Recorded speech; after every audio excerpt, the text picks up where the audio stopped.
Assalamualaikum warahmatullahi wabarakatuh. Ya. Waalaikumsalam warahmatullahi wabarakatuh. Oh, dengan Mas siapa? Mas Faizin. Oh iya, Mas Faizin. Saya mau tanya ini. Mohon maaf waktunya ya, mengganggu waktunya. Untuk pengalaman muncak, Masnya sudah berapa kali muncak ya? Sudah pernah 4 kali, Mas. Oh iya. Masnya, mohon maaf sebelumnya, Masnya mempunyai keyakinan apa? Alhamdulillah Muslim. Oh, alhamdulillah. Oh iya. Jadi ketika Masnya muncak itu biasanya waktunya itu siang atau malam atau kapan, Mas, biasanya? Waktunya biasanya itu siang, Mas. Oh, siang. Siangnya jam? Jam habis duhuran gitu, Mas. Oh, habis zuhur. Oh iya. Habis zuhur nanti sampai puncaknya atau sampai pos berapa itu?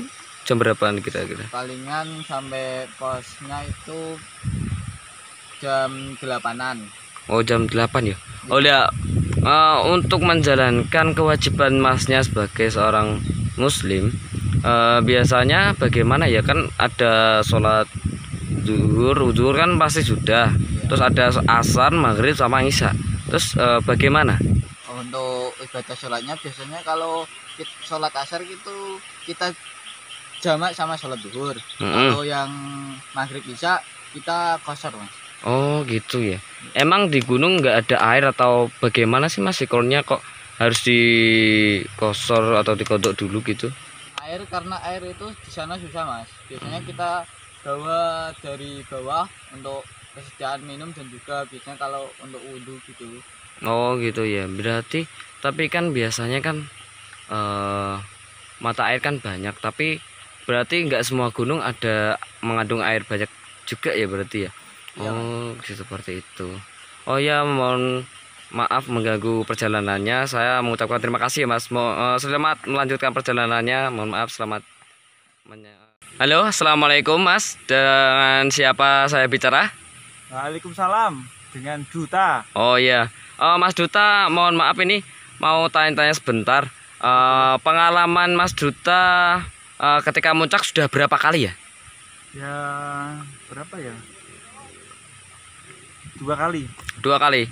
Oh, ketika muncak, Mas masih menjalankan kewajiban Mas ketika muncak. Oh, tapi mohon maaf, Masnya mempunyai keyakinan apa ya?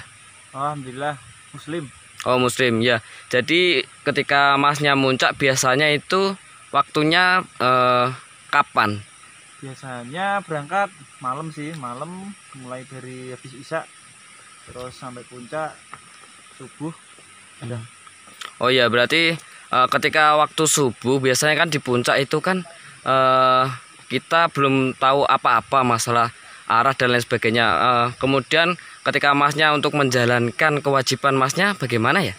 Oh, itu ya kita dari bawah sebenarnya udah persiapan dulu pakai aplikasi biasanya supaya apa bisa menentukan arah kiblat sama untuk mengetahui waktu untuk sholat. Terus nanti supaya kita persiapan juga alat tambahan, misalkan kayak pakai tambahan ya sarung, terus kalau bisa alas untuk sajadah gitu. Oh iya, berarti masih tetap menjalankan kewajiban ya, Mas, walaupun memang di atas sana ya berarti ya. Ya, insya Allah selalu diusahakan lah ya, namanya sama-sama menggeluti hobi tapi tetap kewajiban ya, yang namanya wajib ya biar bisa terlaksana lah, sama-sama menjalani kewajiban kita. Oh iya, oke begitu.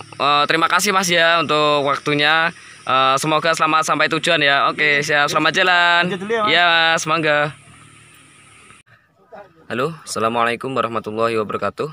Jumpa lagi dengan saya Wisnu Bayamurti.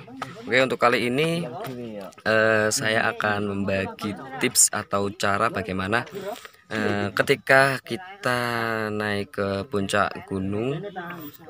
Tentunya kita belum tahu bagaimana, atau mungkin pertama kali ke gunung tersebut. Biasanya kita salah satunya kita belum tahu arah, salah satunya.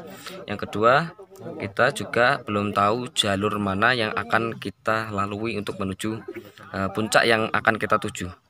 Yang ketiga yaitu salah satunya untuk memenuhi kewajiban kita sebagai umat muslim, menunaikan sholat 5 waktu. Salah satunya yaitu ada beberapa hal untuk mengetahui bagaimana atau cara kita melihat atau mengetahui bagaimana arah dari kiblat tersebut ketika kita melakukan sholat. Salah satunya tidak hanya sholat juga, tapi ada lagi wudhu adalah kewajiban sebelum melakukan ibadah sholat. Jadi ketika kita di gunung, kita tidak selalu dipertemukan oleh mata air. Jadi kita terkadang melewati sungai, terkadang kita juga sudah jauh dari sungai. Nah, untuk mengantisipasinya ada dua cara. Kalau kita menemukan sungai atau berarus air yang kencang, biasanya kita akan melakukan wudhu. Itu bisa. Tapi ketika kita melakukan atau kita sedang berada di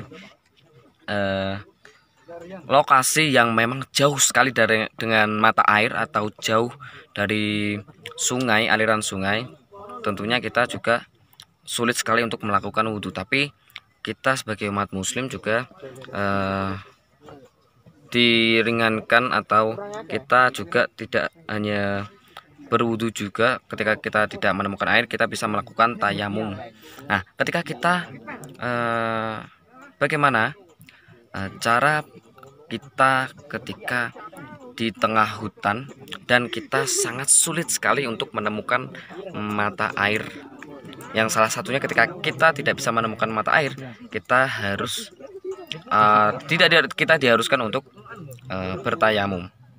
Oke, kita akan melihat atau mencari tahu bagaimana kita melakukan tayamum, dan kita juga akan bisa melakukan sholat dengan syarat yang sudah ditentukan. Oke, kita simak caranya atau bagaimana cara untuk menemukan atau memenuhi syarat untuk melakukan ibadah sholat ketika kita sedang berada di gunung atau di tengah hutan seperti yang sekarang ini.